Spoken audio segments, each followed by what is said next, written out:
Alright, and we're going. It's a whole 1 degree. It's Super Bowl Sunday. I'm in Blaine. Yeah, it's cool today. As I get ready to go home. Kind of sat today towards the end. It was a little bit slower. Thought I'd think about what to say. And one of the biggest ones today, seeing a lot of the Super Bowl stuff, made me question is the whole cash flow versus profit margin, especially on an aging product and or a stagnant product. I've done retail now for a while. It's over a decade, and I've seen companies do both. Where kind of two thoughts on it, and it's on aging product, it's get it out the door, make the profit, go home. Get it out the door while there's still some demand. And I've also seen companies that do where they just keep making as much profit as they can. And those are usually the companies that you look at, and there's, let's see, I know the company that I work for has product that's roughly 4 years old, and they're still trying to make a profit on it. At this point, I'd be happy for $5. We've paid for it, now it's just taking up space. Whether or not the owners see it that way, I don't think so. I'm not sure. But kind of the next point is, for like dated product, like the Super Bowl product that's in stores right now, it's a limited time run. It's going to become dated very quickly. I think there's a time to really skim the fat right off the top. If you don't know what that is, if you look at, I think it's Apple does this, is probably the best, where their new phone comes out and it's over $1,000, and then 2 weeks later it's $1,100 or whatever it might be, and then it keeps going down slowly until the next one comes out. That's kind of skimming the fat. It's you take the most profit at the top, then the next most profit, the next most profit, and you keep going down until you find a place where demand and profit margin and everything kind of equalize.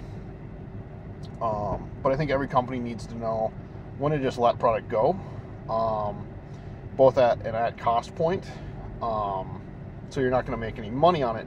You're just going to be clearing shelf space. You're going to be getting cash flow. It'll go back in your pocket, as well as at a loss, and that's not the fun one. Taking that loss can help you later on.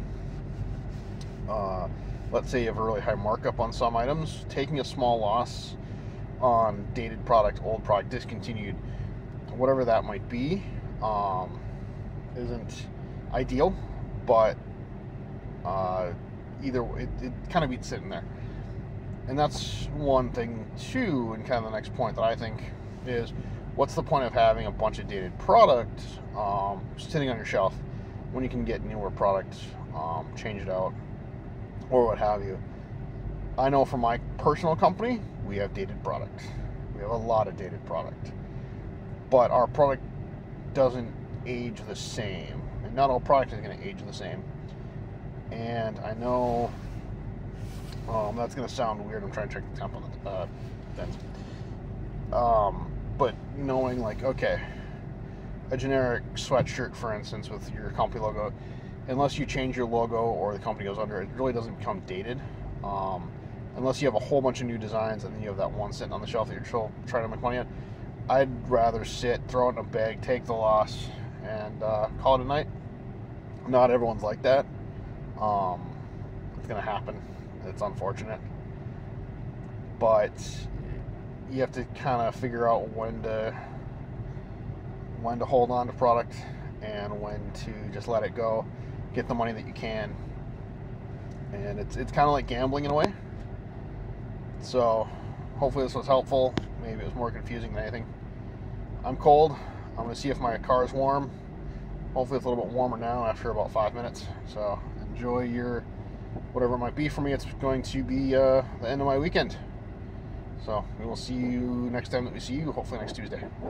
I've got a video that I've been working on for a little bit, but this will go up, I think, Sunday night, Monday. So Super Bowl Sunday or the Monday after.